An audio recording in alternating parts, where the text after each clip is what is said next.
Hi, students. We are going to continuously discuss accounting for merchandising business, and we had already this have a sample on the quick study of chapter 5.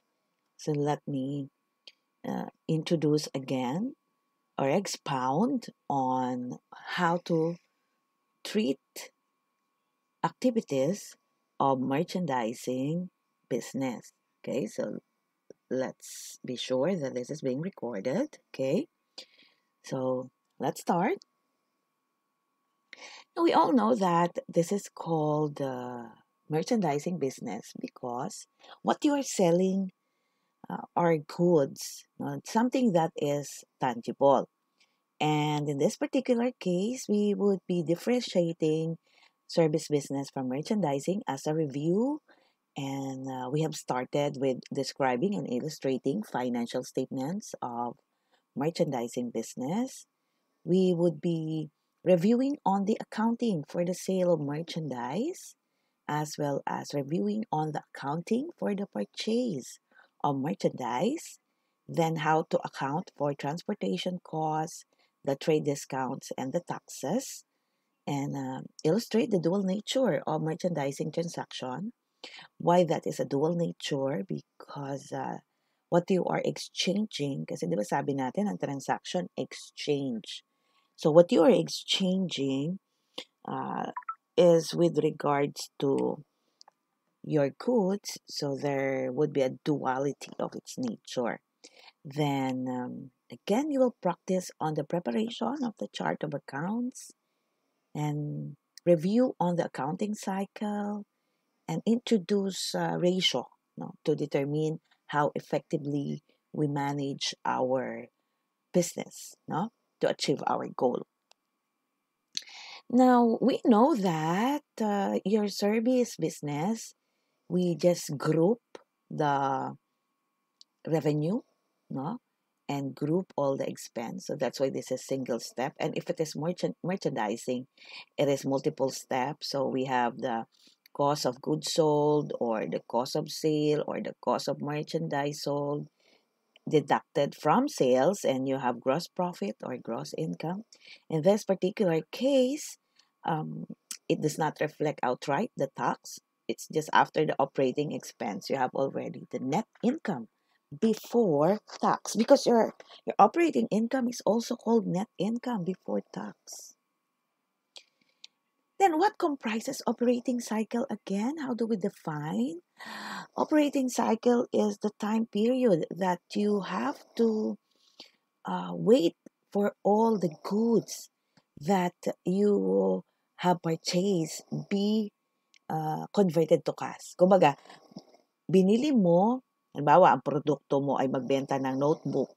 Bumili ka ng 100 box na notebook, 100 boxes.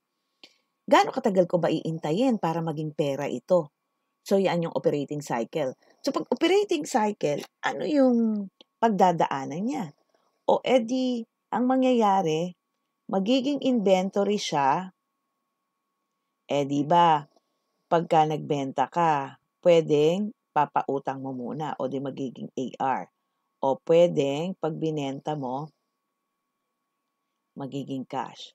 Siyempre, pag AR, magiging cash na rin siya pag kinolekta mo. So that's how your operating cycle is. Tatlo na apektuhan. Inventory, AR, at saka cash. Okay? Then, o di, paano yung o magpa-purchase kasi ito yung para sa inventory. Tapos, kung ikaw ay manufacturing, may raw materials ka, diba? Tapos may labor, and then may factory overhead. And so, bibili ka doon sa nag-produce. Pagkabili mo, ibebenta mo na. Okay? And then, magiging accounts receivable, kukolektahin mo, then, magiging cash na siya. Teka, let me go back. O, yan. Magiging cash na siya. Diba? Okay. So, ito yung sample natin. Diba? Kita nyo, net sales is what? sales less sales returns and allowances. Then you have your sales discount, net sales. Dito, hindi na pinakita yung how to compute for the cost of merchandise sold. Pero paano na natin siya kinocompute? Alamin kung ilan ang natira nung nakaraang panahon, magkano yung pinurchase mo ngayon, magkano yung trade-in mo, diba? O, yun. Tapos, kung may natira, yun yung cost of merchandise sold. Yan. Ito ang operating expenses nyo. Kita nyo yung selling expenses. Pasweldo, advertising, depreciation, pero nakalagay store equipment. Then, miscellaneous. Administrative, kita nyo, pasweldo dun sa mga tao dun sa opisina, kung may rent ka, kung may depreciation din, no? Sa office naman, insurance, supplies. Ganun din kung may store supplies sa selling. So, we just have to take a look at where do we use the expenses. Yun yung marereflect dito. Diba? O then, after the operating expenses, pwede kasing meron kang other income, other expenses. Kailan nagkakaroon ng other income? Ito kung nagpaparent ka, no?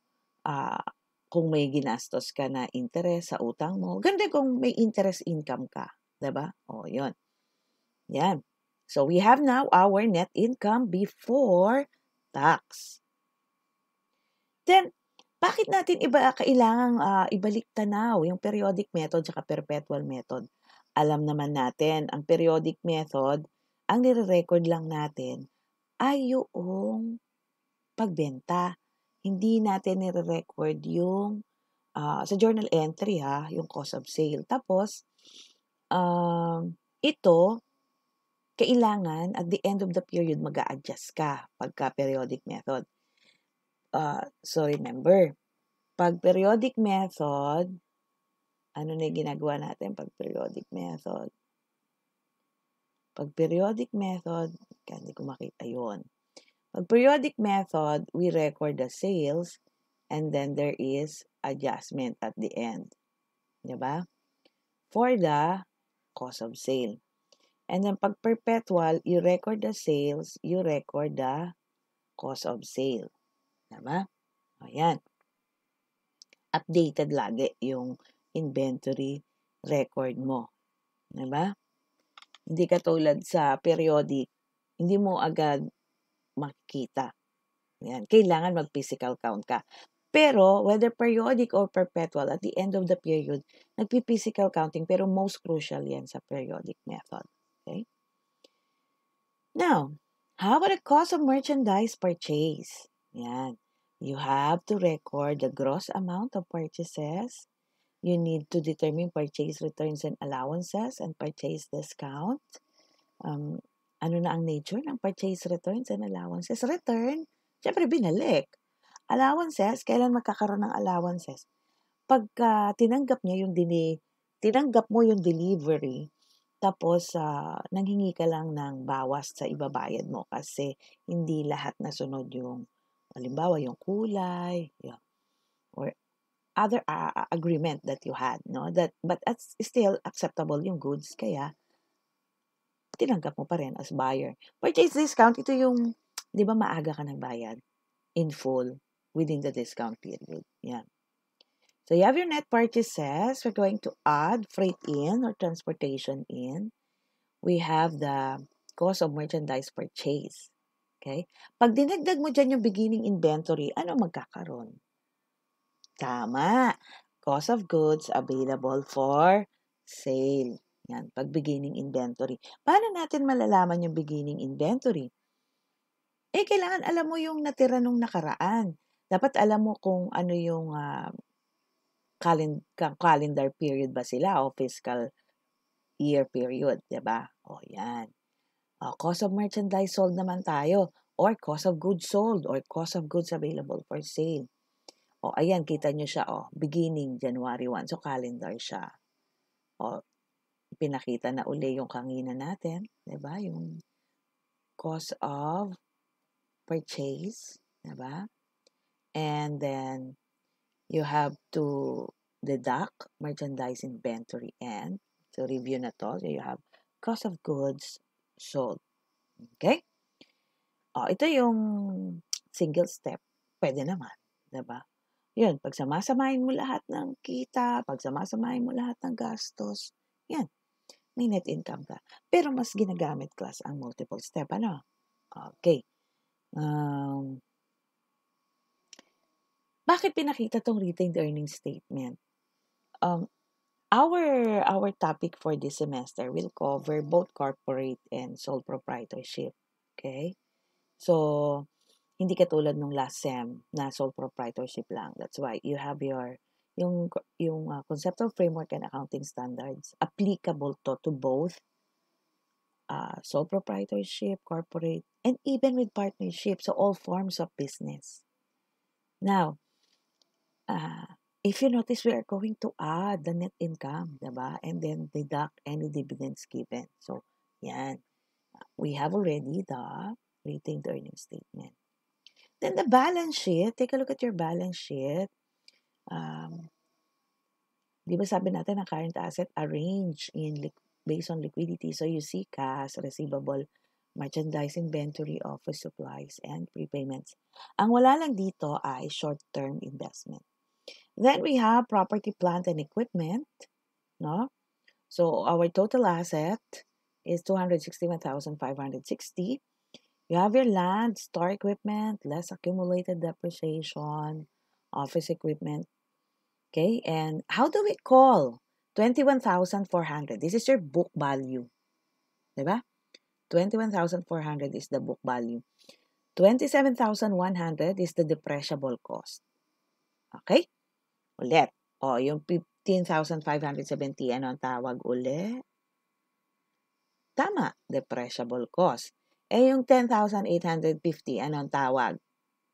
Tumama ka ba? Very good. This is book value. Okay. Uy, ba't importante yung book value? Kasi pag ibebenta mo yung store equipment mo, tsaka yung office equipment mo, yan yung basis mo para malaman kung may gain or loss on disposal ng inyong property, plant, and equipment. Okay. Then, your liabilities, you have, syempre wala namang sinabi dito sa current liability ng sequencing, diba? O di ilagay mo lang lahat ng utang mo that's due to be paid within a year. And take note that you have the notes payable current, diba? Ito kasi yung kinuha nating sample, hindi ko naman na binago yung data, no? You have your 10-year period for the notes payable, 2007 to 2017, okay? Then you have, anong klaseng nature ng negosyo to mga anak? This is, syempre, merchandising. And it is corporate farm. And anong klaseng meron na sa stockholders' equity? It is a simple capital structure because you only have capital stock, common stock. Then you have your retained earnings that we have shown previously. So we have as equal 261,560. Okay? So let me stop at this point. I will continue because I'll be dividing my discussion para mas maigse yung ating video. It will be easier for you to somehow digest. Diba? Okay. So thank you. Let's wait for the next one, which is the sales transaction.